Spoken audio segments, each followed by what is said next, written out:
सांडोणे उठले केले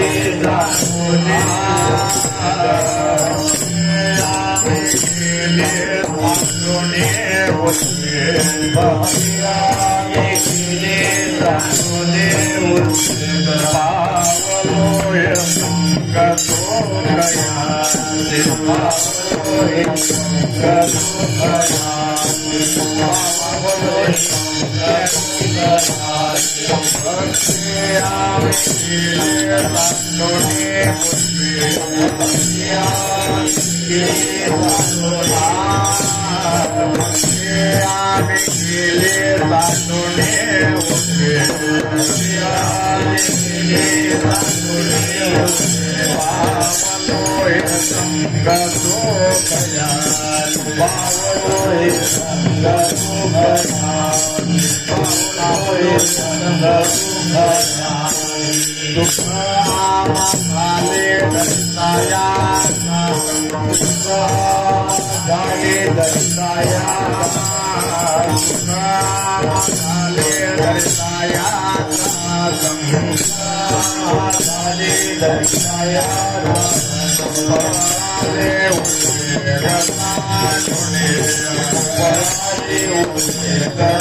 Bye.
भक्ते आम्ही केली सांडोने उजवे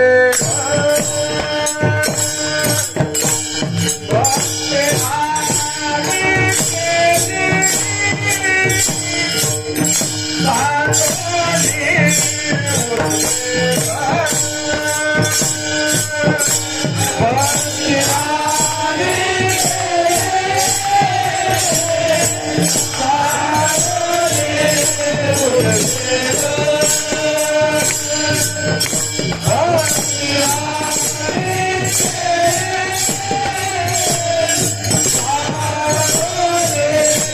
उजवे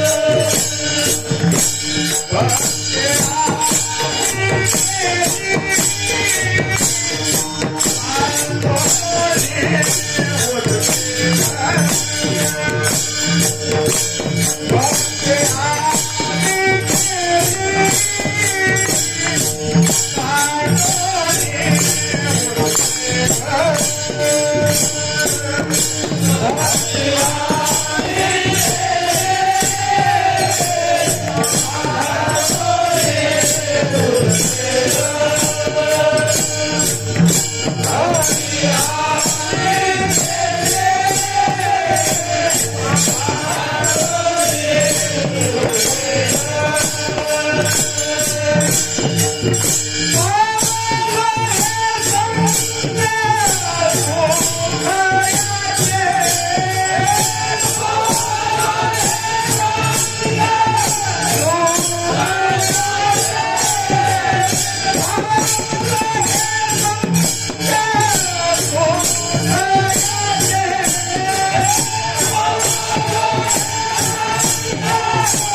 काय म्हणतात महाराज? भक्ती आम्ही केले सांडुणे उद्वेग, पावलो हे संग सुख याचे, सुख आम्हा झाले धरता याचा संग, पळाले उद्वेग सांडुणिया. श्रीमद जगद्गुरु तुकोबाराय या अभंगामधून काय तुमच्या आमच्या सामान्य माणसांच्या पुढं अभंगामधून ही एक प्रकारची कल्पना ठेवतात. म्हणाल तर उद्वेग सांडून आम्ही भक्ती केली म्हणून भगवंताच्या संगतीचं परम सुख आम्हाला प्राप्त झालं. अशा प्रकारे स्वस्थितीबद्दलचे उद्गार या अभंगामधून तुकोबारायांनी या ठिकाणी काढले. वास्तविक या अभंगाकडे जर पाहिलं आणि या अभंगाचा विचार जर केला तर या अभंगाची गंमत ही अशी आहे की या अभंगाच्या पहिल्या 2 चरणांची साखळी ही परस्पराशी एकमेकाशी जोडली गेली.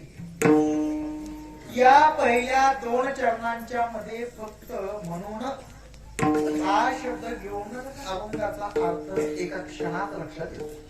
पहा, उद्वेग सांडून आम्ही भक्ती केली म्हणून पावलो हे संग सुख याचे. आता पावलो हे संग सुख याचे म्हणून सुखामा झाले धरिता याचा संग. आता सुखामा झाले धरिता याचा संग म्हणून पळाले उद्वेग सांडून. म्हणजे अशा प्रकारची साखळी या ठिकाणी तयार होते. असं पाहायचंय काय आपल्याला या ठिकाणी अभंगामधून तुकोबारायांना या ठिकाणी काय सांगायचंय आणि अभंगाकडं आम्ही ज्या वेळेला नजर टाकतो त्यावेळी आम्हाला या अभंगामध्ये काय काय दिसतं याचा विचार जरा करावा लागतो. कारण साधू संतांचा महिमाच असा आहे की एक समयोगानं साधू संत हे सर्व कार्य घडून आणत असतात. आता आमचा एक शेतकऱ्यांचा एक आढावा दृष्टांत म्हणजे असा, उसाला जर आम्ही पाटानं पाणी द्यायला लागलो आणि त्यामध्ये एखादं आंतरपीक जर आम्ही दुसरं कुठलं घेतलेलं असेल तर त्याला सुद्धा ते पाणी आपोआप मिळतं. त्याच्याकरता वेगळं पाणी देऊन आम्हाला अधिक कष्ट करावे लागतात असा अजिबात नाही. एक समयोगानं ते कार्य घडलं जातं. अभंगामधून महाराजांना या ठिकाणी काय सांगायचंय आणि अभंगाकडे आम्ही जेव्हा पाहतो तेव्हा आम्हाला अभंगात काय काय दिसतं याचा विचार जरा करावा लागतो. कारण अभंगाच्या विवरणामध्ये विविध प्रकारचे पैलू पाहता येतात. त्यामुळे वक्तृत्वामध्ये वक्त्याला भिन्नपणा वेगळेपणा निर्माण करता येतो. कसा? साध्य प्राप्ती करता केलेल्या साधनामुळे साध्य प्राप्त झालं हे अभंगामधून तुम्हाला आम्हाला सरळ दिसतंय. त्याच्यानंतर आणखीन आपल्याला अभंगामधून काय दिसतंय की भक्तीमुळेच भगवंताच्या संग सुखाची प्राप्ती होते, हे सुद्धा अभंगामधून आपल्याला दिसतं. त्याच्यानंतर आणखीन काय, भक्तीमुळेच भगवंताच्या संग सुखाची प्राप्ती होते, पण भक्ती कशी करायची याचं सुद्धा दर्शन या ठिकाणी होतं. म्हणजे अशा प्रकारचे पैलू पाडून अभंग हा सोडवता येतो.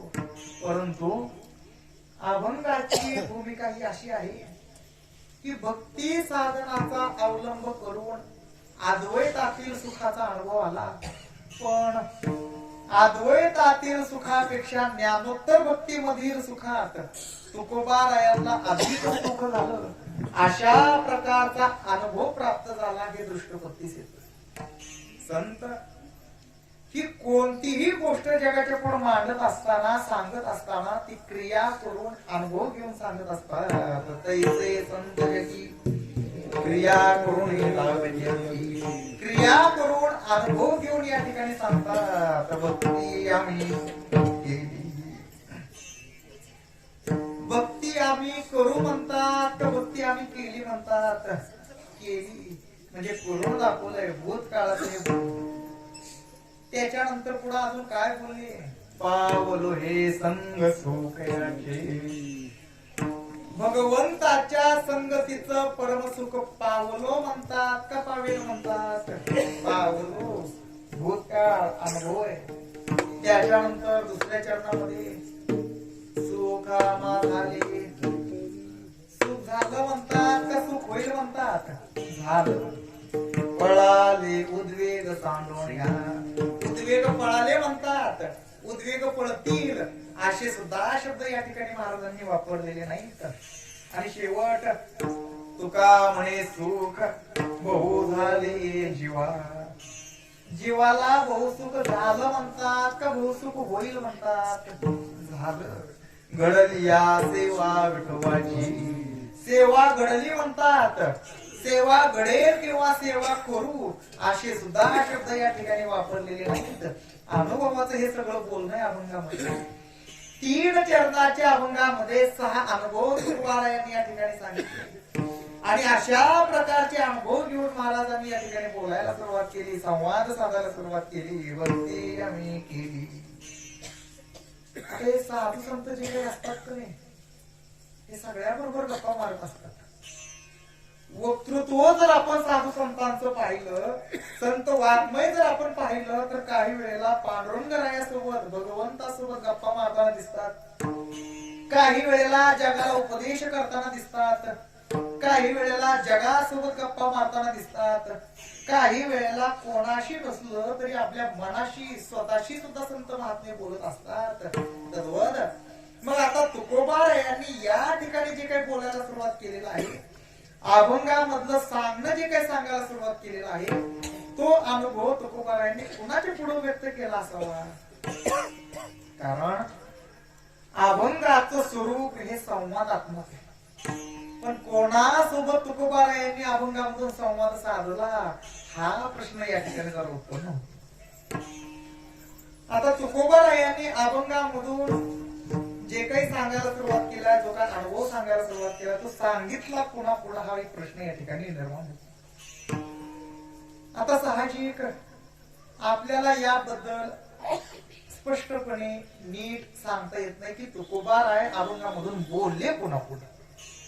पण एक गोष्ट आम्ही ठामपणाने सांगू शकू की अभंगामधून तुकोबाराय सामान्य लोकांशी म्हणजे विषयांत झालेल्या लोकांसोबत अभंगामधून महाराज बोलत नाही.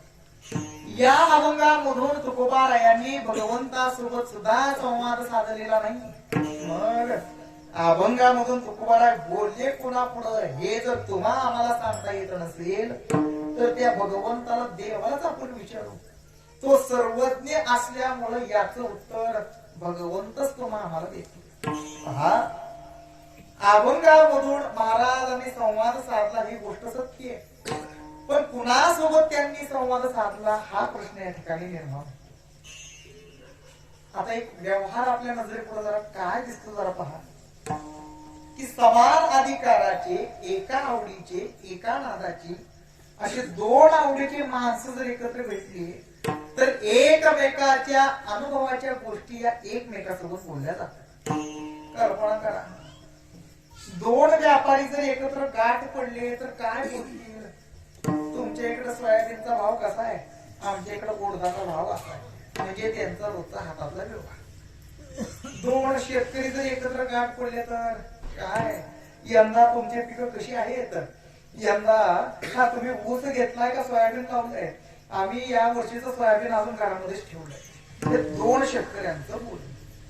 दोन नोकरी करणारे माणसं एकत्र भेटले तर अरे काय सांगू तुला, पहिला साहेब फार कडक होता. ऑफिसला जायला साधा 5 मिनिट जरी विलंब लावला तर पायरी सोडू देत नव्हतं. पण आताचा साहेब अगदी देवासारखा भेटलाय. 2-2 तास उशिरा गेलो तरी काही बोलत नाही. सांगायचं तात्पर्य काय की समान अधिकाराचे, एका आवडीची, एका नादाची असे दोन आवडीचे माणसं एकत्र भेटले तर एकमेकाच्या आवडीच्या गोष्टी या एकमेकासोबत बोलल्या जातात. याच्या उलट शेती करणारा, व्यापार करणारा, नोकरी करणारा अथवा राजकारण खेळणारा अशी भिन्न भिन्न विषयाचे माणसं जर एकत्र जमले तर प्रत्येकाचे आवडीचे विषय हे वेगवेगळे असल्याची योगा त्यांचं चित्त त्याच्यामध्ये रंगतं. प्रस्तुतचा प्रकार हा असाच आहे. एका विचाराच्या, एका आवडीच्या माणसासोबत बोलताना तुकोबाराय आपला अनुभव त्याच्या पुढे सांगतात. मज्जता मद्गत प्राण बोधयंत परस्परम कथयंतश्च मान्यत्यं दुष्यन्ते रमन्ते च. अत्यंत जिव्हाळा आणि प्रेम असणाऱ्या पूर्व परिचित ओळखीच्या माणसासोबत बोलताना सांगतात. चित्ते मीची झाली, मियाचे प्राणे झाले, जीवो मरो विसरले बोधाची आभुली. मग तया बोधाचे माझे नाचती संवाद सुखाची भोजी. आता एकमेका धेपे दिजे बोध शिवरी. भगवंत म्हणतात जे माझ्या चित्ताने मद्रूप झालेले आहेत आणि माझ्या योगाने ज्यांची प्राण तृप्त झालेली आहेत ते कौतुकाचे संवाद करत असतात. आमच्या ज्ञानोबा यांनी, माऊलींनी याच्यावरती एक दृष्टांत दिलाय. माऊली म्हणतात 2 तलाव आहेत, सरोवर आहेत, एकाला एक लगन आहे. त्या दोन्ही तलावामधला बांध जर पाहायचा झाला तर फार झाला तर 4-2 फुटा एका लांबी रुंदीचा असावा. सोसाट्याचा वारा सुटला की त्या पाण्यामध्ये तरंग उत्पन्न होतात, लहरी उत्पन्न होतात, लाटा उत्पन्न होतात आणि त्या खडकाला पुढे जाऊन आदळल्या जातात. खडकाला जाऊन आदळल्यानंतर अलीकडच्या तलावातलं पाणी पलीकडच्या तलावात जाऊन पडत असतं, पलीकडच्या तलावातलं पाणी अलीकडे येऊन पडत असतं. कारण का, दोन्ही समान भरलेली. जर एक ओतप्रोत पूर्ण भरलेला असेल आणि दुसरं जर अर्धा असेल तर त्याचं पाणी पलीकडे जाणं शक्य नाही. या न्यायाप्रमाणे समान अधिकाराचे, समान आवडीचे, ज्यांची अंतःकरणाची स्थिती एक आहे अशा आवडीच्या माणसासोबत बोलताना महाराज आपला आलेला अनुभव त्याच्या पुढे सांगतात. मच्चित्ता मद्गत प्राण बोधयंत परस्परम कथयंतश्च मान्यत्यं दुष्यन्ते च रमन्ते च.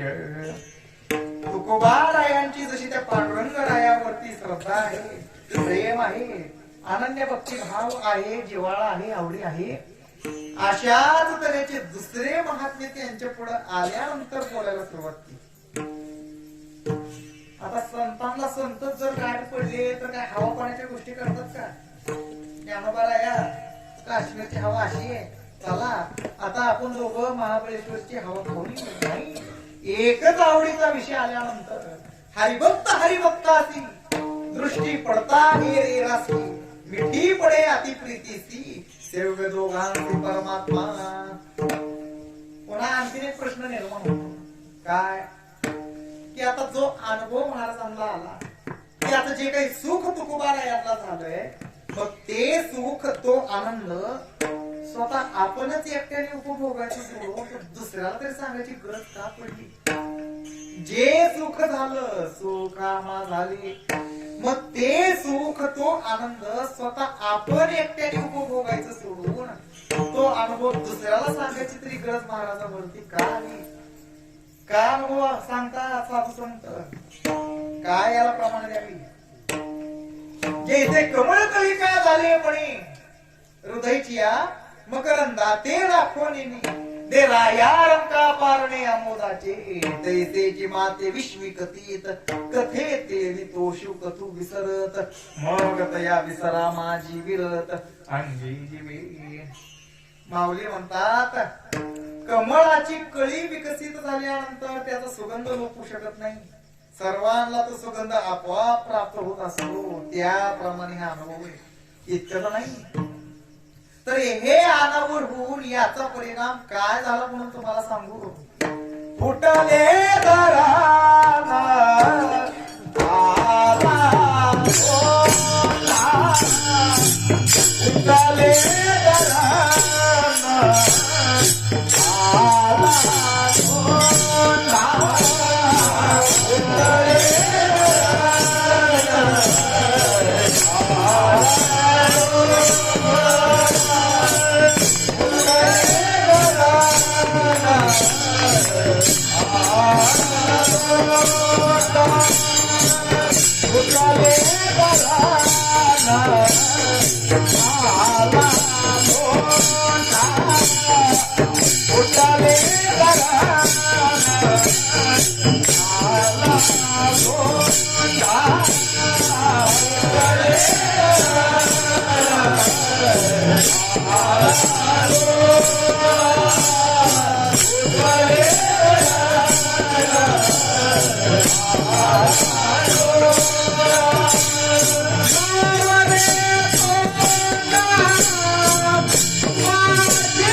म्हणजे कमळाच्या विकास पावलेल्या फुलांचा सुगंध हा सर्वांना मिळतो हे मान्य, पण ठराविक अंतरापर्यंत त्याचा सुगंध जातो.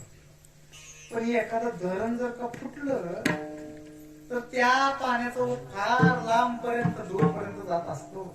म्हणजे अधिक लोकांना त्याचा फायदा होत असतो. त्याप्रमाणे हा संतांचा नियम. मर्यादित लोकांपुरता अनुभव न सांगता हे साधू संत आलेला अनुभव सगळ्या जगाला सांगत असतात. म्हणून तर साधू संतांचा अनुभव आले अंगा ते या जगात अशा प्रकारचा अनुभव घेऊन महाराजांनी या ठिकाणी बोलायला सुरुवात केलेली आहे. भक्ती आम्ही केली. आता या अभंगाकडे जर पाहिलं आणि या अभंगाच्या पहिल्या 2 चरणांचा विचार केला तर पहिल्या चरणाचा पूर्वार्ध बाजूला काढून राहिलेल्या 1.5 चरणांकडे जर पाहिलं तर त्या बाकीच्या चरणांचे अनुभव यायला कारण अभंगाच्या पहिल्या चरणाचा पूर्वार्ध ठरतो. काय? भक्ती आम्ही केली. अभंगामधून तुकोबाराय म्हणतात आम्ही भक्ती केली. मग प्रश्न निर्माण होतो की भक्तीच का केली? तर जो देह त्या भगवंतानं तुम्हा आम्हाला दिलेला आहे हा काही संसार थाटण्याकरता दिलेला नाही, विषय भोग भोगण्याकरता दिलेला नाही, प्रापंचिक सुख उपभोगण्याकरता दिलेला नाही, केवळ आणि केवळ त्याच्याच प्राप्ती करिता म्हणून निजात्म प्राप्ती लागून देवे केली मनुष्य योनी. इतकंही नाही तर भगवत प्राप्ती करता जो अधिकार माणसांना लागतो तो अधिकार सुद्धा त्या भगवंतानं तुम्हा आम्हाला आनंदानं देऊन टाकलेला आहे. मनुष्य देहीचे ज्ञान सच्चिदानंद पदवी घेणे एवढा अधिकार नारायणी कृपावलोकने दिला. अशा प्रकारचा अधिकार देऊन भगवंतानं ही वस्तू निर्माण केली. आणि महत्वाचं म्हणजे अव्यंग देह त्या भगवंतानं तुम्हा आम्हाला दिलेला आहे. म्हणजे कुठं आंधळा नाही, पांगळा नाही, लुळा नाही, बहिरा नाही, मुका नाही, एवढा सदृढ असा देह त्या भगवंतानं तुम्हा आम्हाला दिलेला आहे. का? तर त्या देवाला माहिती होतं व्यंग देह हा भक्ती करण्यासाठी तेवढा कार्यक्षम करू शकत नाही, म्हणून दिले इंद्रिय हात पाय कान डोळे मुख बोलाया वचन. कशाकरिता? जेणे तू जोडशी नारायण. एवढ्या करता म्हणून अव्यंग देह त्या भगवंतानं दिला. आणि या अव्यंग देहाने भगवत प्राप्ती करण्याकरता साधन जर काय असेल तर त्या भगवंताची भक्ती एवढं. असं हे नरदेहाचंच वर्म असल्यामुळे आमचे तुकोबाराय म्हणतात भक्ती आम्ही केली. आता ही भक्ती म्हणजे आहे तरी कशी हो? म्हणजे त्या भक्तीला काय हात आहेत का, पाय आहेत का, डोळे आहेत का, कान आहे, असं काही आहे का? भक्ती म्हणजे काय? नाही हात पाय, नाही बाप माये भक्ती लागी. मग भक्ती म्हणावं तरी कशाला? अहर्निशी माझी कथा, अहर्निशी माझी वार्ता, अहर्निशी माते ध्याता भक्ती तत्वता ती नाव. म्हणजे संसारामधलं प्रेम सोडायचं आणि भगवंताकडे लावायचं याला म्हणतात भक्ती. आता भगवत प्राप्तीच करायची आहे, देवाची भक्तीच करायची आहे म्हणून अनेक जण वेगवेगळ्या मार्गांचा साधनांचा अवलंब करत असतात. साधन सर्वांना ठाऊक आहे. काही जण योग मार्गाचा अवलंब करून त्या भगवंताची भक्ती करत असतात, काही जण तप करत असतात, काही दान करून त्या देवाचं भजन करतात, काही यज्ञ करत असतात. ही अशी अनेक साधनं आहेत. माऊलींच्या भाषेत सांगायला गेलं तर उपायांची नाही वाणी येत, ही अशी अनेक साधनं आहेत. आता ही अनेक साधनं जरी असली तरी त्याच्यामध्ये भक्तीच आहे हे महत्वाचं. म्हणजे एखादा यज्ञ करतोय म्हणजे त्या देवाचं भजनच करतोय, दुसरा तप करतोय म्हणजे देवाची भक्तीच करतो, तिसरा याग करतोय म्हणजे त्या देवाचंच काहीतरी करतो. अनेकही भक्तजन तुझे करीत आती भजन, यज्ञद्वारा होम हवन विधी विधान वेदोक्त, दीक्षा ग्रहणी आदी साधन यज्ञद्वारा भजन तत्पर, क्रियेपासून नेमिले कर हस्त व्यापार न करते, अनेक एक योग युक्त योग धारणा तू ते भजत, प्राणापानांची समता देत असं नसतं होणी. सांगायचं तात्पर्य काय की अनेक साधना जरी असली तरी सर्वांचं सार जर काय असेल तर त्या देवाची भक्ती. नाथ महाराजांनी एका ठिकाणी व्याख्यान करत असताना नाथ महाराज म्हणतात की भगवत प्राप्ती करता जे काही मार्ग आहेत, जे काही साधन आहेत त्यापैकी मुख्य 2च मार्ग. पहिला म्हणजे ज्ञान मार्ग आणि दुसरा म्हणजे भक्ती मार्ग. नाथ नाथ महाराजांनी एका ठिकाणी हे कथन करत असताना योग याग तप दान व्रत इत्यादी मार्गांचा ज्ञान मार्गामध्ये समावेश केलेला आहे. म्हणजे थोडक्यात ज्ञान मार्गाचे उपप्रकार त्याला केलेले आहे. पण दुसरा जो भक्ती मार्ग आहे तो पूर्णतः स्वतंत्र आहे. लक्षात येण्याकरता म्हणून तुम्हाला सांगतो, योग मार्गाचा अवलंब करून त्या भगवंताची केलेली भक्ती ही थोडक्यात ज्ञान मार्गामध्ये मोडते आणि भक्ती मार्गाचा अवलंब करून त्या भगवंताची केलेली भक्ती ही भक्ती मार्गामध्ये मोडते. हा फरक आहे. अभंगामधून तुकोबा यांनी हेच दाखवलंय. नवे नवे आधी करून साधू संतांनी जगाला भक्ती मार्ग सांगितलेला आहे. भक्ती साधनाचा अवलंब करून आम्ही भक्ती केली. आता फरक येतो तो म्हणजे साधनांमध्ये. काय फरक असतो तर साधनांची सुलभता आणि साधनांची दुर्लभता. एक साधन करायला सोपं आहे तर दुसरं साधन हे करायला भक्ती मार्ग हा सोपा सुलभ प्रांजळ मार्ग आहे आणि ज्ञान मार्ग हा अत्यंत कठीण. आता हा भक्ती मार्ग किती सोपा आणि ज्ञान मार्ग किती कठीण हे जर पाहायचं झालं तर दृष्टांत सांगितला म्हणजे तुम्हाला लक्षात येईल. काय शेतकरी मंडळी आहात, सांगितलेल्या गोष्टी लगेच तुमच्या लक्षात येण्यासाठी. ज्ञान मार्ग म्हणजे मोटरनं शेताला पाणी देण्यासारखं आणि भक्ती मार्ग म्हणजे मोटर चालू करून पाण्याला पाठ काढून रान भिजवण्यासारखं. आता मोटरनं पाणी कसं द्यायचं असतं तुम्हाला सर्वांना या गोष्टी सर्व गोष्टी तुम्हाला माहित आहे. त्या मोटरसाठी अगोदर नाडा बैलजोडी घ्यावी लागते. त्या बैलांना विहिरीपासून पुढे नेत असताना पाठीमागे आणत असताना हासुराचा एखादा दुसरा रट्टा हाणावाच लागतो. मग त्या बैलांना एवढं तिथून पुढे न्या मागा आणा पुढे न्या मागा आणा एवढे सगळे कष्ट करत असताना आमच्या हातामध्ये पाणी किती यायचं आणि रान आमचं भिजवायचं किती व्हायचं. म्हणजे एवढे कष्ट करून पाणी आमच्या हाती किती लागायचं हे झालं याच्यामध्ये कष्ट. आणि आधी मध्ये काय अडचणी यायच्या का नाही. मध्ये मोठं फुटणं नाडा फुटणं अथवा एखाद्या वेळेला तो पुढं मागं चालताना बैल पडतो अथवा बसतो. आता ही सगळी अडथळे दूर करेपर्यंत तिकडं आमचं पीक जळून खातं झालं. तसं आज मोटरचं आहे का. एकदा आपली मोटर चालू केली आणि पाण्याला पाठ काढून दिला म्हणजे कमी वेळात रान भिजवून मोकळं. म्हणजे कष्ट कमी त्रास जास्त आहेत असंही काही नाही. म्हणून भक्ती मार्ग म्हणजे मोटरनं पाणी शेताला देण्यासारखं आणि ज्ञान मार्ग म्हणजे मोटरचं पाणी. या ज्ञान मार्गाने भक्ती करत असताना जीवाला अनेक प्रकारचे क्लेश दुःख त्रास सहन करावे लागतात. योग याग तप दान व्रत यापैकी तुम्ही नेमकं कुठल्या मार्गाचा अवलंब करणार आहात त्याचं तुम्हाला अगोदर ज्ञान पाहिजे. त्याच्याकरता वेदशास्त्र पठण असावं लागतं. त्याच्यानंतर प्रत्येक साधनाला हे ज्याचे त्याचे नियम आले मर्यादा आल्या ते साधन कसं करायचं हे मुळात अगोदर माहिती पाहिजे. एवढं सगळं करत असताना घरादाराचा बायका पोरांचा सुद्धा त्याग करावा लागतो. बरं एवढं सगळं करून गेला वनात तप करायला गेला आणि जमलं नाही तर तिथं जाऊन असं म्हणून काय चालणार आहे का. अरे यंदा जरा गारठा जरा जास्तच आहे मग आता आपण घरी जाऊ ब्लँकेट घेऊ घोंगडं घेऊ वळकटी घेऊन मग तप करायला येऊ असं म्हणून चालणार आहे.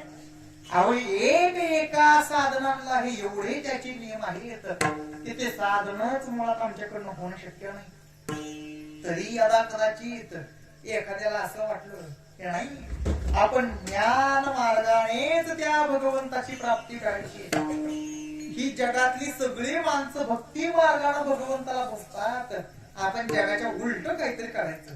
ज्ञान मार्गाने तो भगवंत आपला असं करून घ्यायचा. म्हणून या ज्ञान मार्गाचं ज्ञान सांगणारे नाही, जे कोणी ज्ञानी पंडित असतात त्यांच्याकडे हे विचारायला जात, अहो महाराज मला ज्ञान मार्गाने भगवत प्राप्ती करायची आहे, मग मी करू तरी काय करू. एवढं जरी त्याने त्या पंडितांना विचारलं तर ती पंडित या सगळं तिसरंच काहीतरी वेगवेगळं सांगतात. का तर त्यांच्यातच मुळात एक वाक्य नाही, प्रत्येक जण त्या तिसरंच काहीतरी सांगत. एक कर्माकडे बोडी, एक संन्यासाकडे बोडी, एक म्हणती हे गोष्ट पुढी, देह ओढा ओढी न घालावा. एक म्हणती प्रारब्ध प्रमाण, एक म्हणती सत्य शब्द ज्ञान, एक म्हणती धरावे मौन, अति जलपन न करावे. एक म्हणती तप प्रमाण, एक म्हणती पुरशरण, एक म्हणती वेदाध्यान, द्यावे दान. एक म्हणती एक तो अवघेची मोडी, घाली ओगाची कडाडी, लावी आसन मुद्रेची ओढी, बैसवी रोकडी वारयावरी. ऐसे नाना वाद करिता एक निश्चय नवे सर्वथा, ज्ञानाभिमान अति पंडिता, ज्ञान तत्वता कळेना. ऐसी ज्ञान मार्गाची गती, नाना परीचे विघ्ने येती, विकल्पे नासल्या वित्पत्ती, माझी निज प्राप्ती तेथे नाही. पण भक्ती मार्ग मात्र हा असा नाही. या मार्गाने भक्ती केल्यानंतर हा मार्ग निर्विघ्नपणे त्या भक्ताला त्या देवापर्यंत आणतोच. हाच मार्ग सगळ्यात सोपा सुलभ मार्ग आहे. माझी प्राप्ती लागोणी भक्ती ज्ञान मार्ग दोन्ही, ज्ञान अत्यंत कठीणपणी, भक्ती निर्विघ्ने पाववी मज. संसार तरावया लागी, अनेक साधनी अनेगी, बोलली ती जाण वावोगी, उत्तम प्रयोगी मदभक्ती. उपया माझी अति प्रांजळ, निर्विघ्न आणि नित्य निर्मळ. माझा भक्ती मार्ग केवळ ज्ञान ते विकळ मध्यपाती. असा हा सोपा सुलभ प्रांजळ मार्ग असल्यामुळे सगळ्या साधू संतांना एक मतानं निर्णय जाहीर करून टाकला. भक्ती पंथा बहु सोपा, भक्ती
असा हा सोपा सुलभ प्रांजळ मार्ग असल्यामुळे आमच्या तुकोबाला या ठिकाणी म्हणतात भक्ती आम्ही. आता पाहायला गेलं तर हा भक्ती मार्ग त्या भगवंतानं मुद्दामूनच सोपा प्रकट केलाय म्हणून सोपा. प्रश्न निर्माण होतो की भक्ती मार्ग ते भगवंतानं सोपाच का प्रकट केला? तर त्याला कारण येतात. युगानुयुगी भक्तीची साधनं ती बदलू लागली. म्हणजे कृतयुगामधील साधन हे त्रेतायुगामध्ये अपुरं पडायला लागलं.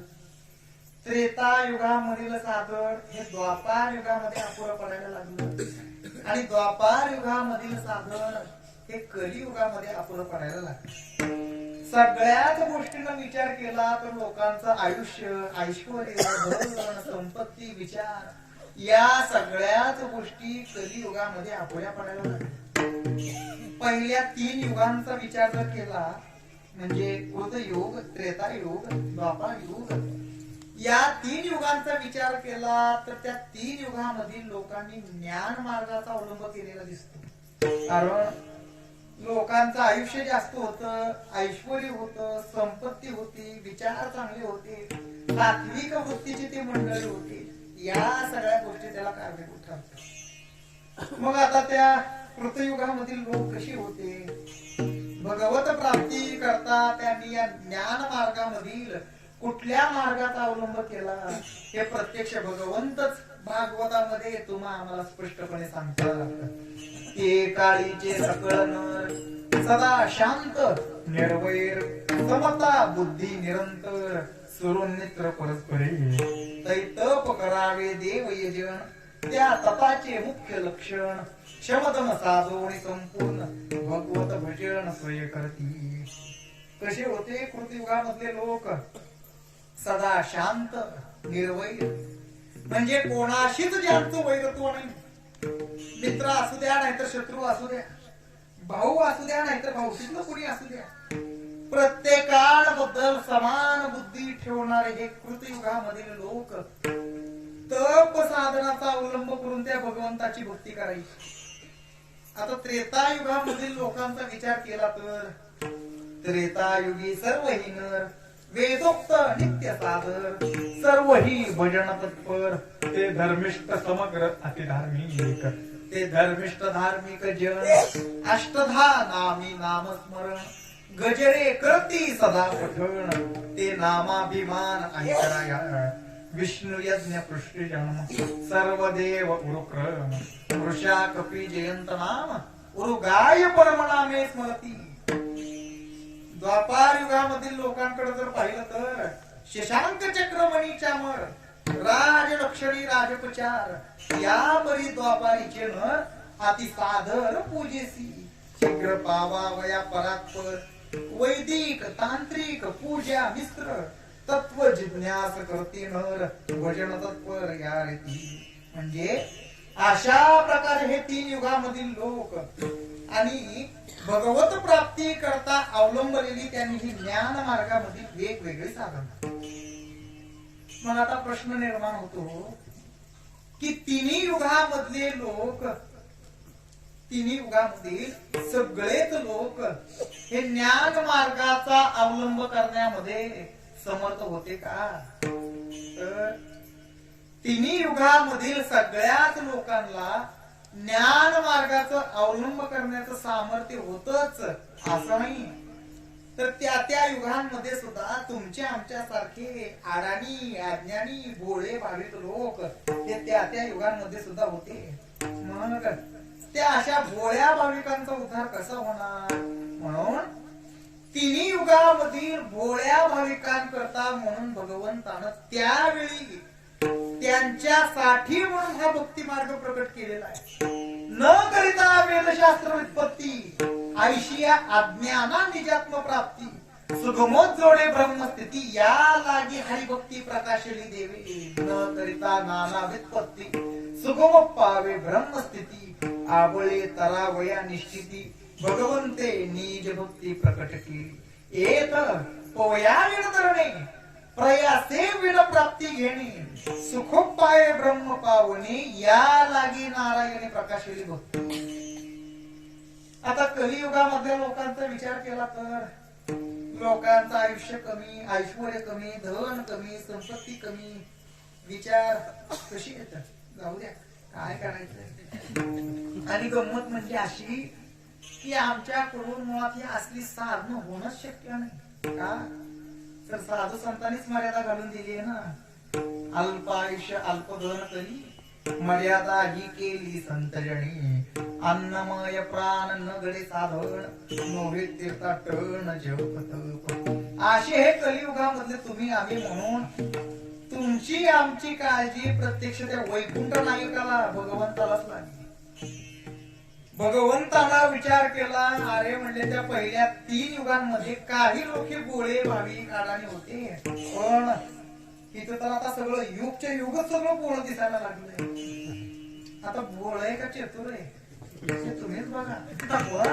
त्या भगवंताला असं वाटलं की इथं तर आता सगळं युग बोळ दिसायला लागलंय, मग या भोळ्या युगाचा या कलियुगामधल्या लोकांचा उद्धार कसा होणार. म्हणून 3 युगामधील भोळ्या भाविकांकरता जो भक्ती मार्ग त्या भगवंतानं प्रकट केलेला होता, तोच भक्ती मार्ग या कलियुगाचं मुख्य साधनच असेल असं त्या भगवंतानंच जाहीर करून टाकलं.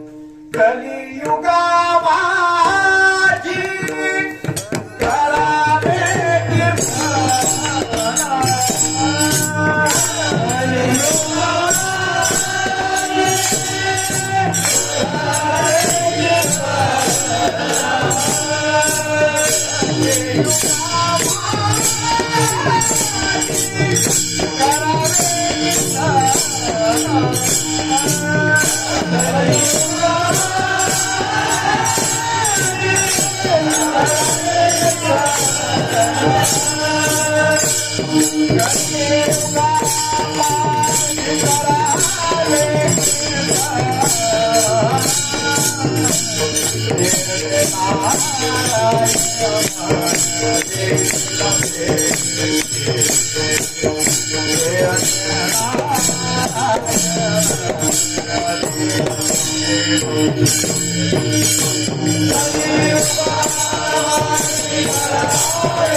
कलियुगा माझी करावे कीर्तन. कलियुगामध्ये भक्तीनेच माझी प्राप्ती होईल असं त्या भगवंतानं सांगितलं. भगवंतानं कलियुगामध्ये भक्ती करायचं सांगितलंय. आणि हे संत भक्त वैष्णव विष्णुदास हे त्या भगवंताचे दास असतात. आपल्या मालकाचीच हे दास प्रमाण मानत असतात. म्हणून आमचे तुकोबाराय म्हणतात भक्ती आम्ही केली. आता एकंदरीत पाहायचं झालं तर नरदेहाची उत्पत्ती ही भगवत भजना करता झाली, बरोबर. त्याच्यानंतर अन्य साधनांपेक्षा भक्तीमध्ये सुलभता आहे. आणि तिसरं म्हणजे कलियुगामध्ये भक्ती मार्ग हेच भक्तीचं साधन असं हे सगळं गणित असल्यामुळे आमचे तुकोबाराय म्हणतात भक्ती आम्ही. अशा प्रकारचा हा एक भाग झाला. आता या 3 गोष्टींचा विचार करून आमचे तुकोबाराय भक्ती करू असं न म्हणता भक्ती केली असं म्हणतात. मग ते अनुभवाने म्हणा नाहीतर क्रिया करून असं दाखवली. भक्ती केली असं जरी महाराज म्हणत असले तरी भक्ती तरी काय सोपी आहे का. साधनाच्या दृष्टीनं सगळ्यात सोपी, पण स्वरूपाच्या दृष्टीने भक्ती सुद्धा अवघडच आहे. काय महाराजांचं वचन आहे ना, भक्ती ते कठीण शिळावरील पुढे. भक्ती ही कठीण जरी असली तरी तुमच्या आमच्या मनात ती सहज उमटते असा अजिबात नाही. उद्धवानं भगवंताला प्रश्न केला, अरे भगवंता, एवढा तुझा भक्ती मार्ग सोपा असलं प्रांजळ असताना सुद्धा ही माणसं तुझी भक्ती का करत नाही? भगवंताला हसू आवडणार सांगितलं, अरे म्हणजे उद्धवा, भाग्याशिवाय माझी भक्ती घडू शकत नाही. त्याच्यासाठी भाग्य जवळ असावं लागतं. ऐशी तुझी सुलभ भक्ती तरी अवघेची भक्ती का न करती? देव म्हणे भाग्यवीन माझी भक्ती न घडे निश्चित. भाग्याशिवाय माझी भक्ती घडू शकत.